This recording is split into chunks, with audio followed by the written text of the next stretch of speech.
ಹಸಿರು ಕ್ರಾಂತಿಯಿಂದ ಕ್ಷೀರಕ್ರಾಂತಿ ಮಾಡಿ ಮಹಿಳೆಯರು ಆರ್ಥಿಕವಾಗಿ ಅಭಿವೃದ್ಧಿ ಮಾಡಿದ್ದಾರೆ ಎಂದು ಶಾಸಕ ನರೇಂದ್ರ ಸ್ವಾಮಿ ತಿಳಿಸಿದರು. ಮಳವಳ್ಳಿ ಪಟ್ಟಣದ ಅಂಬೇಡ್ಕರ್ ಭವನದಲ್ಲಿ ಮಳವಳ್ಳಿ ತಾಲೂಕು ಹಾಲು ಉತ್ಪಾದಕರ ಸಹಕಾರ ಸಂಘಗಳ ನೌಕರರ ಕ್ಷೇಮಾಭಿವೃದ್ಧಿ ಸಂಘದ ವತಿಯಿಂದ ನೂತನ ನಿರ್ದೇಶಕರಿಗೆ ಅಭಿನಂದನಾ ಸಮಾರಂಭವನ್ನು ಉದ್ಘಾಟಿಸಿ ಮಾತನಾಡಿ, ಹಾಲು ಉತ್ಪಾದನಾ ಮಾಡುವಲ್ಲಿ ನಮ್ಮ ಜಿಲ್ಲೆ ರಾಜ್ಯದಲ್ಲೇ ನಂಬರ್ 1 ಸ್ಥಾನದಲ್ಲಿದ್ದು, ನಮ್ಮ ಮುಖ್ಯಮಂತ್ರಿ ಸಿದ್ದರಾಮಯ್ಯ ಮಕ್ಕಳಲ್ಲಿ ಪೌಷ್ಟಿಕಾಂಶ ಹೆಚ್ಚಲು ಕ್ಷೀರಭಾಗ್ಯ ಯೋಜನೆ ಜಾರಿಗೆ ತಂದು ಶಾಲಾ ಮಕ್ಕಳಿಗೆ ಹಾಲು ನೀಡುತ್ತಿದ್ದಾರೆ. ದೆಹಲಿಯಲ್ಲಿಯೂ ಸಹ ನಮ್ಮ ನಂದಿನಿ ಹಾಲಿನ ಗುಣಮಟ್ಟವನ್ನು ಮೆಚ್ಚಿದ್ದು, ಇಂತಹ ನಿಲುವು ತೆಗೆದುಕೊಂಡ ಸಿಎಂ ಸಿದ್ದರಾಮಯ್ಯರವರನ್ನು ನಾವೆಲ್ಲರೂ ಅಭಿನಂದಿಸಬೇಕಾಗಿದೆ ಎಂದರು. ಇನ್ನು ವೇಳೆ ಮನ್ಮೂಲ್ ನಿರ್ದೇಶಕ ಕೃಷ್ಣೇಗೌಡ ಮಾತನಾಡಿ, ಉತ್ತಮ ಗುಣಮಟ್ಟದ ಹಾಲು ನೀಡಿ ಜಿಲ್ಲೆಯಲ್ಲಿ 3ನೇ ಸ್ಥಾನ ಪಡೆದ ಮಳವಳ್ಳಿ ತಾಲೂಕು ಪಡೆದುಕೊಂಡಿದೆ. ಮತ್ತಷ್ಟು ಗುಣಮಟ್ಟ ನೀಡಿದರೆ 2ನೇ ಸ್ಥಾನಕ್ಕೆ ಹೋಗುವಂತೆ ಶ್ರಮವಹಿಸಿ ಎಂದರು. ಕಾರ್ಯಕ್ರಮದಲ್ಲಿ ಮನ್ಮೂಲ್ ಅಧ್ಯಕ್ಷ ಶಿವಕುಮಾರ್, ನಿರ್ದೇಶಕರಾದ ಕೃಷ್ಣೇಗೌಡ, ವಿಶ್ವಾಸ್, ಹರೀಶ್ ಬಾಬು, ಗ್ಯಾರಂಟಿ ಯೋಜನೆಗಳ ಅನುಷ್ಠಾನ ಸಮಿತಿ ಅಧ್ಯಕ್ಷ ಮಾದೇಶ, ವ್ಯವಸ್ಥಾಪಕ ನಿರ್ದೇಶಕ ಮಂಜೇಶ್, ಸಂಘದ ಅಧ್ಯಕ್ಷ ಶಿವಲಿಂಗೇಗೌಡ ಸೇರಿದಂತೆ ಹಲವರು ಇದ್ದರು. ಅವರು ಮೊದಲೇ ಮನಪಲ್ಲಿ ಮಾಡ್ಕೊಂಡಿದ್ದಂತ ಮಹಾಶಯರು ಡೆಲ್ಲಿಗೆ ನಮ್ಮ ಮನ್ಮೂಲ ಹಾಲನ್ನ ನಾವು ಮಾರ್ಕೆಟ್ ಮಾಡಕ್ ಹೊರಟ್ವಿ. ಸರ್ಕಾರ ಅನುಮತಿ ಕೊಡ್ತಾರ. ಆ ಹಾಲು ಅಲ್ಲಿ ಇಡೀ ಭಾರತ ದೇಶದಲ್ಲಿ ಗುಣಮಟ್ಟದ ಹಾಲು ಅಂತ ಡೆಲ್ಲಿನಲ್ಲಿ ಹೇಳ್ತಾರೆ. ಆದ್ರೆ ಅಮೂಲ್ ಸಂಸ್ಥೆ ಆ ವಿತರಕರ ಮೇಲೆ ದಬ್ಬಾಳಿಕೆ ಮಾಡ್ತಾರೆ. ಅಮೂಲ್ ಸಂಸ್ಥೆ ಯಾವ ರಾಜ್ಯದ್ದು ಅರ್ಥ ಆಯ್ತಲ್ಲ? ಈಗ ಯಾಕೆ ಬುದ್ಧಿ ಕಲ್ಸ್ಬೇಕು ನೀವು? ರಾಜಕೀಯವಾಗಿ ಆಮೇಲೆ ಮಾತಾಡ್ತೀವಿ. ನಮ್ಮ ಕರ್ನಾಟಕದ ಹಾಲು ಗುಣಮಟ್ಟ ಇಲ್ಲ ಅಂದ್ರೆ ತಿರಸ್ಕಾರ ಮಾಡಲಿ. ಅವ್ರಿಗಿನ್ನ ಗುಣಮಟ್ಟದ ಹಾಲನ್ನ ಕೊಡ್ತಾ ಇರ್ತಕ್ಕಂಥ ಕರ್ನಾಟಕದ ಹಾಲನ್ನ, ಅದು ಮನ್ಮೂಲ ಹಾಲನ್ನ ತಿರಸ್ಕಾರ ಮಾಡ್ತಾ ಇರ್ತಕ್ಕಂಥ ಅಮೂಲ್ ಸಂಸ್ಥೆ ಮತ್ತು ಗುಜರಾತಿಗಳಿಗೆ ನಾವು ಧಿಕ್ಕಾರ ಹೇಳ್ಬೇಕಾನೆ. ಇದ್ದಾರ ಜೋರ ಮಾತಾಡಿ. ಇಂಥ ವಿಚಾರಗಳು ನಮ್ಮ ಸ್ವಾಭಿಮಾನದ ಸಂಕೇತ. ನಾವ್ಯಾವ ಗುಲಾಮರು ಅಲ್ಲ. ಕಳ್ತನ ಮಾಡಿ ಸುಳ್ಳು ಹೇಳಿ ಮಾರುಕಟ್ಟೆಗೆ ನಾವು ಹೋಗಿಲ್ಲ. ನಮ್ಮ ಮಾರುಕಟ್ಟೆಯನ್ನು ಹಾಳು ಮಾಡಕ್ಕಿರ್ತಕ್ಕಂಥವ್ರಿಗೆ ಒಂದೊಂದು ದಿನ ನಾವು ಉತ್ತರ ಕೊಡೋ ದಿನ ಬಂದೇ ಬರ್ತದೆ. ಲಾಭದ ಚಿಂತೆ ಎಲ್ಲ ಮಾರುಕಟ್ಟೆಯನ್ನು ಬಿಡಬೇಡಿ. ಸ್ವಲ್ಪ ದಿನ ಪೈಪೋಟಿಯಲ್ಲಿ ನಾವು ಅದನ್ನ ಹೋರಾಡ್ತಾ ಇರಲಿಲ್ಲ. ಈ ಜಿಲ್ಲೆ ಮಂಡ್ಯ ಕಂಡುಬಿಟ್ಟಿನ ನಾಡು ಡೆಲ್ಲಿಯಲ್ಲಿ ಕ್ಷೀರಕ್ರಾಂತಿಯಲ್ಲಿ ವಿಜಯ ಸಾಧಿಸುವಂತ ದಿನ ಬರಲಿ. ಅದಕ್ಕೆ ನಮ್ಮೆಲ್ಲರ ಬೆಂಬಲ ನಿಮ್ಮ ಜೊತೆ ಇರ್ತದೆ ಅಂತ ಹೇಳ್ತಾ, ಪ್ರತಿ ಇವತ್ತು ಕ್ಷೀರಕ್ರಾಂತಿ ರಾಷ್ಟ್ರದೆಲ್ಲೆಡೆ ನಡೆದಂತ ರೀತಿಯಲ್ಲಿ ನಮ್ಮ ಕರ್ನಾಟಕದಲ್ಲೂ ನಡೆದಿದೆ. ಕ್ಷೀರಕ್ರಾಂತಿಯ ಜೊತೆನಲ್ಲಿ ಬದುಕನ್ನ ರೂಪಿಸ್ಕೊಳ್ತಕ್ಕಂಥ ಜವಾಬ್ದಾರಿನಲ್ಲಿ ಹಿಂದೆ ಪುರುಷ ಪ್ರಧಾನ ಸಮಾಜದಲ್ಲಿ ಪುರುಷರ ದುಡಿಮೆ ಮೇಲೆ ಮನೆ ಅವಲಂಬಿತಾಗಿದ್ದನ್ನ ಬದಲಾಯಿಸಿದಂತ ಮಾತೆಯರು ಇವತ್ತು ಹಸಿರು ಕ್ರಾಂತಿಗಿಂತ ಕ್ಷೀರ ಕ್ರಾಂತಿಯಲ್ಲಿ ನಿಮ್ಮ ಪಾತ್ರವನ್ನ ಹಿರಿಮೆಯನ್ನ ಹೆಚ್ಚಿಸಿಕೊಂಡು ಮನೆಯನ್ನ ರಕ್ಷಣೆ ಮಾಡೋದಲ್ಲದೆ ರಾಷ್ಟ್ರದ ಆರ್ಥಿಕ ಸ್ಥಿತಿಗತಿಯನ್ನ ಉನ್ನತ ಮಟ್ಟಕ್ಕೆ ತೆಗೆದುಕೊಂಡೋದಂತ ನನ್ನ ತಾಯಿಯರಿಗೆ ಮೊದಲು ನಾನು ಅಭಿನಂದನೆಗಳನ್ನ ಹೇಳಲಿಕ್ಕೆ ಬಯಸ್ತೇನೆ. ವಿಶೇಷವಾಗಿ ಈ ವಿಚಾರಕ್ಕೆ ರಾಷ್ಟ್ರಾದ್ಯಂತ ಯಾವುದಾದ್ರೂ ಒಂದು ರಾಜ್ಯದ ಮುಖ್ಯಮಂತ್ರಿ ಪೂರಕವಾಗಿ ಸ್ಪಂದಿಸಿ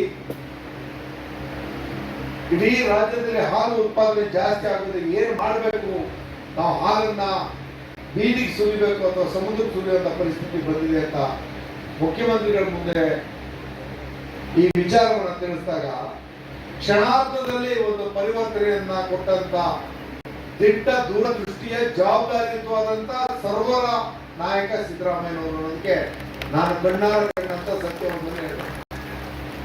ತಕ್ಷಣದಲ್ಲಿ ಕ್ಷೀರಭಾಗ್ಯ ಯೋಜನೆ ಘೋಷಣೆ. ಆ ಯೋಜನೆಯನ್ನ ಹಿಂದೆ ಇದ್ದಂತ ಸರ್ಕಾರಗಳು ಮುಖ್ಯಮಂತ್ರಿಗಳು ಮಾಡಬಹುದು. ಆದ್ರೆ ಅದರ ಜವಾಬ್ದಾರಿಯನ್ನ ನಿಮಗೂ ನಷ್ಟ ಆಗಬಾರ್ದು. ಪೂರಕ ಪೌಷ್ಟಿಕ ಆಹಾರ ನಮ್ಮ ಮಕ್ಕಳಿಗೆ ದೊರೆಯಬೇಕು. ಹಾಲು ಪ್ರತಿಯೊಬ್ಬರಿಗೆ ಹಾಲು ತಂದು ನಿಮ್ಮ ಮಕ್ಕಳಿಗೆ ಹಾಲು ಕೊಡಲ್ಲ ಕೊಡುವಂತ ತೀರ್ಮಾನವನ್ನ ಮಾಡಿ ಪೌಷ್ಟಿಕಾಂಶ ಕೊರತೆಯನ್ನ ನೀಗಿಸ್ತಕ್ಕಂಥ ದಿಟ್ಟತರದ ತೀರ್ಮಾನ ಮಾಡುವುದು ಸನ್ಮಾನ್ಯ ಸಿದ್ದರಾಮಯ್ಯ ಮುಂದೆ ಹೇಳ್ತೀವಿ. ಸಾಲಲ್ಲ, ನಮ್ಗೆ ಹಣ ಸಾಲಲ್ಲ, ಹಾಲು ಖರ್ಚು ಜಾಸ್ತಿ ಆಗ್ತಾ ಇದೆ. ಇವಾಗ ಎಷ್ಟು ಕೊಡ್ತಾ ಇದೆ ಸರ್ಕಾರ? ಎಷ್ಟು ಕೊಡ್ತಾ ಇದೆ? ಈಗ ಒಂದ್ ಲೀಟ್ರಿಗೆ ಯಾರು ಮಾತಾಡೋಲ್ಲ, ಗೊತ್ತಿಲ್ಲ ನಿಮ್ಗೆ. ಹೆಣ್ಮಕ್ಳು ಮಾತಾಡ್ಬೇಕಲ್ವಾ? ನೀವು ಬರ್ಬೇಕಾದ್ರೆ ಬಸ್ ಚಾರ್ಜ್ ಇಲ್ಲ. ನಿನ್ ಮನೆ ಜ್ಯೋತಿ ಬೆಳೆಸಕ್ಕೆ 200 ಯೂನಿಟ್ ಫ್ರೀ ಕೊಡ್ತದೆ. ಅನ್ನಭಾಗ್ಯದ ಇವತ್ತು ಅಕ್ಕಿ ದೊರೀತಾ ಇದೆ. ಜೀವನ ನಡೆಸಬೇಕಾದ್ರೆ ಸಂಸಾರದ ತಾಪತ್ರಯಗಳನ್ನ ನಿವಾರಣೆ ಮಾಡತಕ್ಕಂತ ಗ್ಯಾರಂಟಿ ಯೋಜನೆಗಳ ಜೊತೆಯಲ್ಲಿ ಹಾಲು ಉತ್ಪಾದಕರ ಪ್ರತಿ ಲೀಟರ್ಗೆ 5 ರೂಪಾಯಿ ಕೊಡ್ತಕ್ಕಂತ ತೀರ್ಮಾನ ಯಾವ್ದಾದ್ರು ರಾಜ್ಯದಲ್ಲಿದೆ ಅದು ಕರ್ನಾಟಕ ಅನ್ನೋದನ್ನ ಗಟ್ಟಿದಲ್ಲಿ ವಿರೋಧಿಗಳು 108 ಟೀಕೆ ಮಾಡ್ತಾರೆ. ಮನೆ ಗೊತ್ತಿಲ್ಲ, ಮಂತನ ಗೊತ್ತಿಲ್ಲ, ಜೀವನ ಗೊತ್ತಿಲ್ಲ, ಬದುಕು ಗೊತ್ತಿಲ್ಲ, ಬಡತನ ಗೊತ್ತೇ ಗೊತ್ತಿಲ್ಲ. ಬಡವರ ಪರವಾಗಿ ಕಾರ್ಯಕ್ರಮ ಕೊಟ್ಟರೆ ಗ್ಯಾರಂಟಿಗಳಿಂದ ಸರ್ಕಾರ ಧೂಳಿಪಟ ಆಗಿದೆ. ಯಾರ್ದು ಸರ್ಕಾರ? ಸರ್ಕಾರ ಯಾರ್ದು? ಯಾಕೆ ಊಟಕ್ಕೆ ಲೇಟ್ ಆಗೋದಂತ? ನನ್ನ ಇಚ್ಛೆ ಅಂದರೆ ನಿಮ್ಮೆಲ್ಲ ಮುಂದೆ ನಿಂತು ನಾನು ಮಾತಾಡೋಕೆ ಸ್ಫೂರ್ತಿ ಕೊಟ್ಟಂತ ನಮ್ಮ ನರೇಂದ್ರ ಸ್ವಾಮಿಗೆ ನನ್ನ ಅಭಿನಂದನೆಯನ್ನು ಮೊದಲಾಗಿ ಸಲ್ಲಿಸೋಕೆ ಇಷ್ಟಪಡ್ತೀನಿ. ಅಂತ ಸೆಕ್ರೆಟರಿಗಳು ಸಹ ಈಗ ಬೆಂಬಲ ಸಲ್ಲಿಸ್ತೇನೆ. ಯಾಕೆ ಉದ್ದೇಶ ಹೇಳ್ತೀನಿ ಅಂದರೆ, ಅವು ನೀವೆಲ್ಲ ಓಟ್ ಹಾಕಿ ಮನೆಗೆ ಹೋದಾಗ ಎಷ್ಟು ಕಾನೂನು ಹೋರಾಟಕ್ಕೆ ಬೇಕಾಗ್ತೋ ಆ ಕಾನೂನು ಹೋರಾಟದಲ್ಲಿ ತುಂಬ ನನಗೆ ಬೆಂಬಲ ನಿಂತರು. ಅದರಿಂದ ನಿಮ್ಮ ಮುಂದೆ ನಿಲ್ಲುವಂಥ ಶಕ್ತಿ ನನಗೆ ಸಿಕ್ತು. ಆದರೆ ಇನ್ನು ಮುಂದೆ ನಡೆಯುವಂಥದ್ದು ಹಿಂದೆ ಏನು ನಡೀತು, ಕೇಸ್ ಆಗ್ಬೋದು, ಓಟ್ ಆಗ್ಬೋದು, ಇನ್ನೊಂದು ಆಗ್ಬೋದು, ಪಕ್ಷ ಆಗ್ಬೋದು, ಎಲ್ಲರೂ ಬದಿಗೊತ್ತಿ ನಿಮ್ಮ ಮುಂದೆ ನಿಂತು ನಿಮ್ಮ ಸೇವೆ ಸಲ್ಲಿಸೋಕ್ಕೆ ಸದಾ ಸಿದ್ಧನಾಗಿರುತ್ತೇನೆ ಅಂತೇಳಿ ಈ ಏರಿಕೆಯಲ್ಲಿ ನಿಮಗೆ ಆಶ್ವಾಸನೆ ಕೊಡ್ತೇವೆ. ಮತ್ತು ನಮಗೆ ಇಲ್ಲಿ ಏನು ಗುಣಮಟ್ಟದ ಹಾಲನ್ನು ಕೊಡಿ ಅಂತ ತುಂಬ ದಿನದಿಂದ ಎಲ್ಲ ಕಡೆಯೂ ನಾನು ಕೇಳುವುದು ನಿಮಗೆಲ್ಲ ಗೊತ್ತಿದೆ. ಈ ವೇದಿಕೆಯಲ್ಲೂ ಅದೇ ಕೇಳ್ತೇನೆ. ನಾನು ಈಗಾಗಲೇ ಇಂಡಿಯನ್ ಹೇಳಿದ್ರು 6ನೇ ಸ್ಥಾನದಿಂದ ಇವತ್ತು 3ನೇ ಸ್ಥಾನಕ್ಕೆ ಬಂದೈತೆ. ಇನ್ನೊಂದು ಸ್ವಲ್ಪ ಕ್ವಾಲಿಟಿನ ಕೊಟ್ಟರೆ ನೀವು 2ನೇ ಸ್ಥಾನಕ್ಕೆ ಬರ್ತೀವಿ. ಆ ಹೆಮ್ಮೆ ನಿಮ್ಮೆಲ್ಲರಿಗೂ ಸಿಗುತ್ತೆ. ಇದರ ಕೈ ತಪ್ಪಲೆ ಮೂಲಕ ಸಲ್ಲಿಸಬೇಕು ಅಂತ ನಾವು ಎಂಬುದಕ್ಕೆ ಇದು ಮಾಡ್ತೀವಿ. ಮತ್ತು ನಮ್ಮ ಯಲಗೂರು ಭಾಗದಲ್ಲಿ ಬರೆದಿದ್ದಂಥ ಹಾಲು ಯಾವತ್ತು ಫೇಲ್ ಆಗ್ತಾ ಇತ್ತು.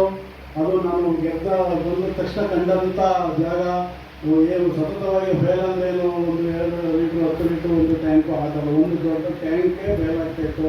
ಅದೆಲ್ಲ ಕಾಣ್ತಿದ್ವಿ. ಅದೆಲ್ಲನೇ ಗುಣಮಟ್ಟ ಬರ್ತಾ ಇದೆ. ಇವತ್ತು ಅದು ಗುಣಮಟ್ಟದಲ್ಲಿ ಹೋಗ್ತಾ ಇದೆ. ಅದೇ ಗುಣಮಟ್ಟದಲ್ಲಿ ಕೊಡಬೇಕು.